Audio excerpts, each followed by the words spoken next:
Shri Venkateswara gold తాకట్టులో ఉన్న మీ బంగారాన్ని విడిపించి కొనబడును.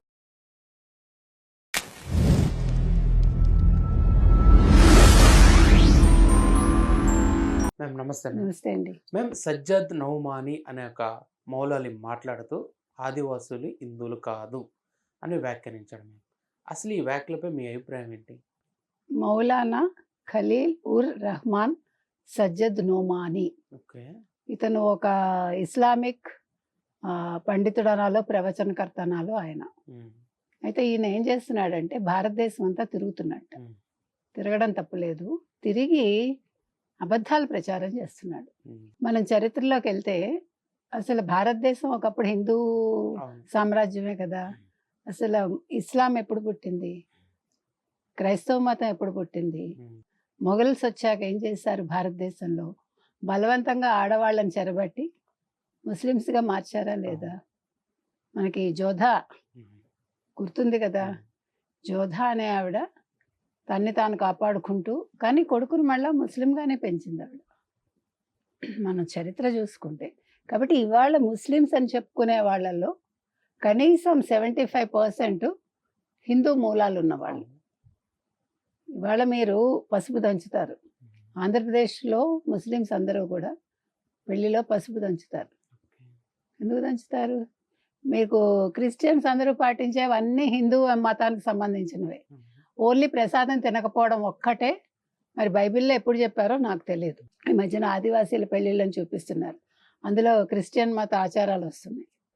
నిజమైన ఆదివాసీలు వాళ్ళ ప్రకృతితో ఉంటారు. ఆ తర్వాత మీరు కనుక తీసుకుంటే సమ్మక్క సారక్క, ఎంతమంది వస్తారు ఏకంగా సమ్మక్క సారక్క జాతరకి? అదొక స్టేట్ వైడ్ ఒక పండగ అది. దానికి ప్రభుత్వం దగ్గరుండి అన్ని జరిపిస్తుంది. మొక్కులు తెచ్చుకుంటారు ప్రజలు, బెల్లం మొక్కులు. ముస్లిమ్స్కి బెల్లం మొక్కులు ఉన్నాయా? అక్కడ 1 కోటి మంది పైగా వస్తారు. ఇవాళ ఈయన వెళ్ళి అక్కడ ఈ మాట చెప్పమానండి. సమ్మక్క సారక్క జాతర జరుగుతూ ఉంటే అక్కడ గద్దె దగ్గర నిల్చుని ఈ మాట చెప్పమానండి, ప్రజలు సమాధానం చెప్తారు. తర్వాత ఇంకో మాట కూడా అన్నాడు, నేను తమిళనాడు వెళ్ళాను, తమిళనాడు అంతా ముస్లిమ్సే అంటాడు. పిచ్చెక్కి కొట్టుకోవడం అంటే ఇది. తమిళనాడులో ఉన్నన్ని దేవాలయాలు ఎక్కడైనా ఉన్నాయండి? అసలు ఆ శిల్పకళ కావచ్చు, మీకు అసలు చోళులు, రాజరాజ చోళుడు, గంగైకొండ చోళన్ అంటారు ఆయన గంగని తీసుకొచ్చాడు ఆయన. అసలు అద్భుతం. అసలు వాళ్ళు గుళ్ళల్లోనే బంగారం దాచేవాళ్ళు. వాళ్ళు అనంత పద్మనాభ స్వామి అదే కదా. ఇప్పుడు ప్రభుత్వాలన్నీ కూడా మేమేమో లెఫ్టిస్ట్ ప్రభుత్వాలు అంటారు, కాంగ్రెస్ అంటారు, బంగారం డబ్బు మాత్రం హిందువులో కావాలి, హిందూ ఆస్తులు కావాలి మీకు, హిందూ ఏమంటారు దేవాదాయ శాఖ కింద ఉండే హిందూ దేవాలయాల భూములన్నీ ఆక్రమించుకుంటారు. ఇంత తప్పండి. మొన్న ముస్లిమ్స్ గుడి మీద బట్టలు అండేశారు, మరి దర్గా మీద తీసుకెళ్ళి ఇన్నర్స్ వేస్తే ఊరుకుంటారా? అంటే నేను అనేది, మీరు మౌఢ్యం, మత మౌఢ్యం అంటారు దీన్ని.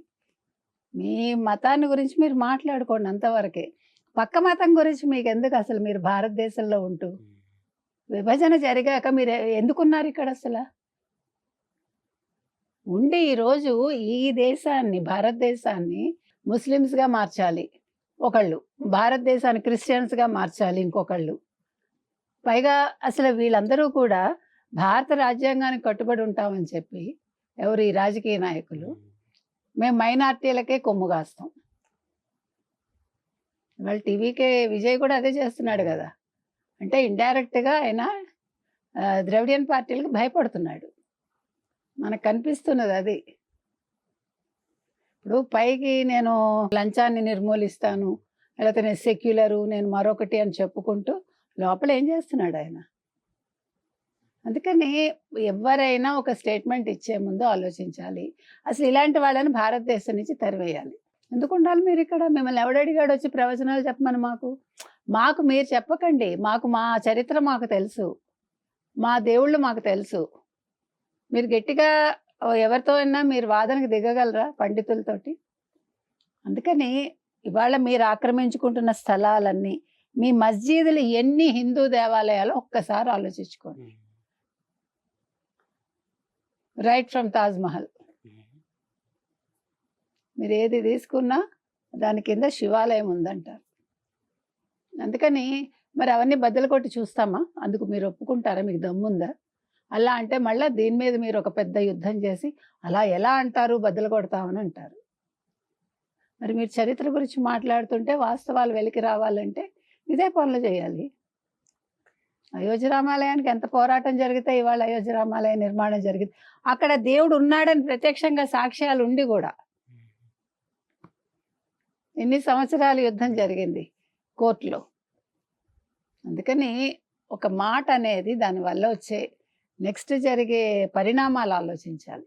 కాబట్టి ఇప్పుడు ఏదో ఈయన మాట్లాడేశాడు కాబట్టి అవును సుమా తమిళనాడు అంతా ముస్లిమ్సే, లేదు ఆదివాసీలందరూ ఏమిటి హిందువులు కాదు అంటే ఇక్కడ వినడానికి చెవులు రిక్కబెట్టుకుని తర్వాత ఒప్పుకోవటానికి హిందువులు చేతగాని వాళ్ళు కాదు.